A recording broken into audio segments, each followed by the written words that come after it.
ప్రభునందు నాకు అత్యంత ప్రియమైనటువంటి వాళ్ళారా, మన ప్రభువును రక్షకుడునైనటువంటి యేసుక్రీస్తు వారి యొక్క శుభనామములు మీ అందరికీ నా హృదయపూర్వకమైన శుభములు వందనములు తెలియజేస్తున్నాను.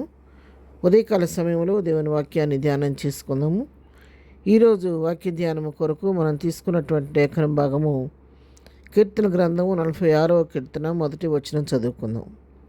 దేవుడు మనకు ఆశ్రయమును దుర్గమునై ఉన్నాడు, ఆపత్కాలములో ఆయన నమ్ముకొనదగిన సహాయకుడు. ఆమెన్. దేవుని నామమునకు మహిమ కలుగును గాక.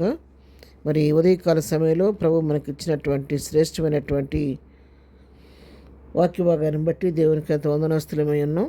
ఇక్కడ కోర కుమారులు రాసినటువంటి కీర్తన వారు చక్కగా తెలియచేస్తున్నారు.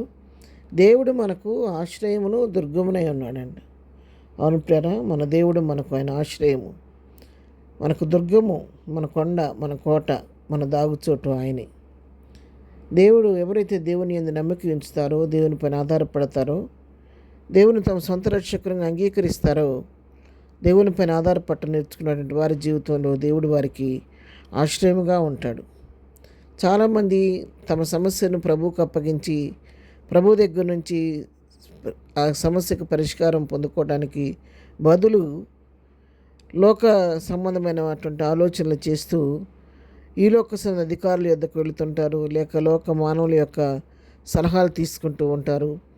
లోక ఆలోచనతో తమ సనీతి మీద ఆధారపడి, స్వశక్తి మీద ఆధారపడి, మాకే అంతా తెలుసు అన్నట్టుగా మేమే జ్ఞానులు అనుకొని వారి యొక్క బలం మీద వారు ఆధారపడి వారి పనులు వారు చేసుకోవడానికి ప్రయత్నిస్తూ ఉంటారు. కానీ ఆ విధంగా మనల్ని మనం హెచ్చించుకొని మన స్వశక్తి మీద మనం ఆధారపడకుండా ప్రభు పైన ఆధారపడి నేర్చుకుంటే, ఆయన ఆశ్రయించుకోవటం నేర్చుకుంటే నిజంగా ఆయనకు దుర్గముగా ఉంటాడు. ఎలా ఉంటాడంటే ఆపత్కాలంలో ఆయన నమ్ముకొనదగిన సహాయకుడు. ఆపద వచ్చినప్పుడు ఎవరి దగ్గరకో మనం పరుగులెత్తడం కాదు, కానీ దేవుని దగ్గరికి వెళ్ళినప్పుడు ఆపత్కాలం ముందు ఆయన మనం నమ్ముకొనదగిన సహాయకుడుగా ఉండి మనకు ఉన్నటువంటి పరిస్థితులను బట్టి ఆయన మనం తప్పించుటకు శక్తిమంతుడై ఉన్నాడు. మరి కీర్తన గ్రంథం 32వ కీర్తన 7వ వచనం కూడా చదువుకుని ఇక్కడ దావీదు భక్తుడు స్పష్టంగా తెలియచేస్తున్నాడు. నా దాగుచోటు నీవే, శ్రమలో నుండి నీవు నన్ను రక్షించెదవు, విమోచన గానములతో నీవు నన్ను ఆవరించెదవు. ఇక్కడ దావీదు నా దాగుచోటు నీవే, నా శ్రమలో నుండి నీవే నన్ను రక్షిస్తావు అని చెప్పని, నువ్వు రక్షించినప్పుడు విమోచన గానంతో నువ్వు ఆవరిస్తావని కూడా తెలియజేస్తున్నాడు. దావీదు తన అనుభవపూర్వకంగా చెప్తున్నటువంటి మాటలు.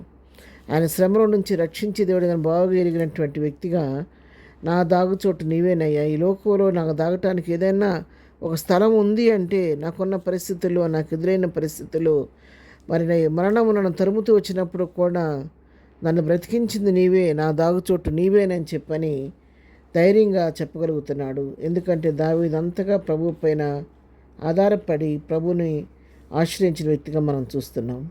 అంతేకాదు కీర్తన గ్రంథం 118వ కీర్తన 8వ వచనం కూడా చదువుకుంటే, మనుషులను నమ్ముకున్నట కంటే యెహోవాను ఆశ్రయించడం మేలు, రాజులను నమ్ముకున్నట కంటే యెహోవాను ఆశ్రయించడం మేలు. చూసారా, ఇక్కడ 29వ వచనం మనం చూస్తే మనుషులు నమ్ముకున్నట కంటే యెహోవాను ఆశ్రయించడం మేలు, రాజులు లేదా ఇప్పటి కాలం అధికారులను ఆశ్రయించడం కంటే యెహోవాను ఆశ్రయించడం మేలని కీర్తనకారుడు చెబుతుంది. ఎందుకంటే మనుషులపైన మనం ఆధారపడితే, వారు నమ్ముకుంటే కొన్నిసార్లు మనకు సహాయం చేసిన కొన్నిసార్లు వారు కూడా సహాయం చేయలేని పరిస్థితులు కలగవచ్చు. లేదా మాట ఇచ్చిన వారు చేయాల్సిన సమయం వచ్చేసరికి మాట తప్పవచ్చు. కొన్నిసార్లు వాళ్ళకే సహాయం చేసే పరిస్థితి లేకపోవచ్చు. ఏ కారణం చేత అందుకే మనుషులు నమ్ముకుంటే మనం కొన్నిసార్లు మోసపోతాం, కానీ దేవుని నమ్ముకుంటే ఆయన మనతో కూడా మన పట్ల కార్యం చేసే దేవుడు. రాజులు నమ్ముకుంటే కూడా కొన్నిసార్లు మేలు కలగదు, అధికారులు నమ్ముకున్నా కార్యం జరగదు. కానీ మరి సర్వలోకనాథుడైనటువంటి మన ప్రభువుని నమ్ముకుంటే, ఆయన ఆశ్రయిస్తే తప్పకుండా నీకు నాకు కావాల్సిన సహాయాన్ని ఆయన అందించే దేవుడై ఉన్నాడు. ఉదయకాలం వాక్యటువంటి ప్రియులారా, మనతో ప్రభు మాట్లాడుతున్నాడు. నీకు నాకు ఆపద వచ్చినప్పుడు మనుషుల వైపు లోకం వైపు చూడటం కాదు, కానీ మనని ఆశ్రయదుర్గం ఉన్నటువంటి మన ప్రభు వైపు చూస్తే ఆయన మనకు ఆశ్రయం దుర్గంగా ఉన్నాడు. కాబట్టి ఆయన మన ఆశ్రయంగా చేసుకుంటే మనకున్న ఆపదనటువంటి ఆయన తప్పించి సంరక్షించి కాపాడే దేవుడై ఉన్నాడు. ప్రార్థన. ప్రేమ కలిగిన తండ్రి, పరిశుద్ధుడా, ఉదయకాలం మాకు ఇచ్చిన ఆదరణకరమైన ఈ మాటను బట్టి నీకు వందనాలు. అవును ప్రభా, మీరు మాకు ఆశ్రయదుర్గంగా ఉన్నందుకు నీకు వందనాలు. ఇంతవరకు కాపాడే ముందు కూడా నీ కృప మాకు తోడుగొంచండి. ఈ దినం మేము చేయి పని పాటలో రాకపోకలో క్షేమం దయచేయండి. ఈ దినం బర్త్డే మ్యారేజ్ చేసుకుని దీవించి ఆశీర్దించండి. బలహీనను స్వస్థపరచండి, దుఃఖులను ఓదార్చండి, ప్రతి వారి పట్ల కృప విస్తరింపచేయమని యేసునామములో ప్రార్థించడి పొందుకొని ఉన్నాము తండ్రి. ఆమెన్. ప్రభు కృప సదాకాలం మనందరికీ తోడై నడిపించును గాక. ఆమెన్.